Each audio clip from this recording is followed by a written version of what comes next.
யாருக்கு பணம் கிடைக்கும், யாருக்கு பணம் கிடைக்காது, அமைதியாக கேளுங்க. சூப்பராக புரியும் உங்களுக்கு. ஒரு ஹாஸ்பிட்டல், ஒரு பெரியவர், ஒரு சின்ன பொண்ணு, 2 பேரும் நிற்கிறாங்க ஊசி போடுறதுக்காக. 2 பேருக்கும் ஊசி போட்டாச்சு. பெரியவருக்கு ஊசி போட்டாங்க, சாதாரணமாக இருந்தார். இன்னொரு பொண்ணு வந்து சின்ன பொண்ணுக்கு ஊசி போடும்போது, அந்த பொண்ணுக்கு ஒரு 5 வயசு 7 வயசு தான் இருக்கும். சத்தம் போட்டு அழுதோடனே என்ன பண்ணாங்க, ஒரு மிட்டாய், ஒரு லாலிபாப் எடுத்து கொடுத்து இந்தாம்மா சாப்பிடுன்னாங்க. உடனே அந்த பொண்ணு அழுக ஆரம்பிச்சிருச்சு. இந்த கதைக்கும் பணத்துக்கும் என்ன சம்மந்தம்னு நீங்கள் யோசிச்சுட்டு இருக்கீங்கள, இருங்க முடிக்கிறேன். அதுக்குள்ளே ஒரு யோசனைக்கு போகக்கூடாது. ஆன்லைன் மீட்டிங் வந்தாலும் இப்படி தான் அவசரப்படுறது. ஆரம்பம் என்னன்னு பார்க்கக்கூடாது, முடிவு என்னன்னு பார்க்கணும். ஸ்ட்ரைட்டாக முடிவுக்கும் பெறக்கூடாது, ஆரம்பத்துலேருந்து கவனிக்கணும். அந்த பொண்ணு அழுதுருச்சா, மிட்டாய் கொடுத்து ஆஃப் ஆயிடுச்சா.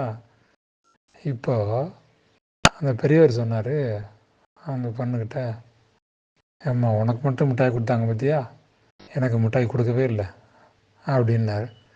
உடனே அந்த பொண்ணு சொன்னிச்சு, மாமா சத்தம் போட்டு அழுதாதான் மிட்டாய் கொடுப்பாங்க, நீங்கள் அழுகாமல் நின்னீங்க, உங்களுக்கு மிட்டாய் வேணுமா சத்தம் போட்டு அழுகுங்க, அப்போ தான் மிட்டாய் கொடுப்பாங்க அப்படின்னுச்சு. நேரம் புரிஞ்சிருக்கணும் உங்களுக்கு யாருக்கு பணம் கிடைக்கும்னு. புரிஞ்சிருந்தால் உங்களுக்கு உண்மையிலே பணம் கிடைக்கும். நிஜமாக சார் கஷ்டப்பட்டு உழைக்கணும் சார், அப்போ தான் சார் காசு கிடைக்கும். சும்மாலாம் உட்காந்தா காசு கிடைக்காது சார். நீங்கள் ஆன்லைன் வியாபாரம் கூட பண்ணுங்கள், அதுக்கும் உழைக்கணும். ஐடியில் கூட இருங்க, அதுக்கும் உழைக்கணும். நீங்கள் ரொம்ப மேனேஜராக கூட இருங்க, அதுக்கும் உழைக்கணும். நீங்கள் உழைப்பு அப்படின்னா மண்வெட்டி எடுத்து மண் வெட்டி வீசுறதும், வயல்வெளிகள் வேலை பார்ப்பதும், சாலை பணியாளராக இருந்து சாலை போடுவது மட்டும்தான் உழைப்பு நினைக்கிறீங்க. இல்லை சார், கலெக்டராக இருக்கிறதும் உழைப்பு தான் சார். அவரை போய் கேட்டு பாருங்கள், அவர் ஒர்க்கில் எவ்வளோ ப்ரெஷர் இருக்குது அப்படின்னு. எல்லாமே உழைப்பு தான் சார். உலகத்தில் அழுதாதான் மிட்டாய் கிடைக்கும், உழைச்சாதான் பணம் கிடைக்கும். உழைக்கணும். உழைப்பு, செயல், இதுதான் மந்திரம். இப்போ இது வரைக்கும் நீங்கள் ஏழையாக இருக்கிறீங்க அல்லது பணம் கிடைக்கல அப்படின்னா 100% சொல்கிறேன், நீங்கள் என்ன உழைச்சிங்களோ அதுக்கான பெனிஃபிட் தான் இது வரைக்கும் நீங்கள் அனுபவிக்கிறீங்க. அவ்வளோதான்.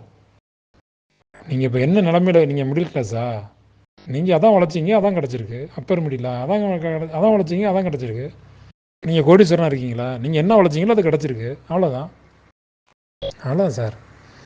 எவ்வளவு உழைச்சாலும் சில பேருக்கு பணம் கிடைக்கலங்கிறீங்கல்ல, அதுக்கும் ஒரு காரணம் இருக்குது.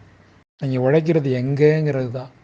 சிவகார்த்திகேயன் தன்னுடைய உழைப்பை தொலைக்காட்சியில் கொடுக்கும்போது மாதம் 10,000லேருந்து 50,000 வரைக்கும் சம்பளம் கிடச்சிச்சு. அதே உழைப்பை சினிமாவில் கொடுக்கும்போது படத்துக்கு 5 கோடியிலேருந்து 20 கோடி 50 கோடின்னு சம்பளம் கிடைக்கிது. அப்போ உங்களுடைய உழைப்பு எந்த இடத்துல இருக்குங்கிறது தான் விஷயம். அதுதான் நான் அடிக்கடி சொல்லுவேன்.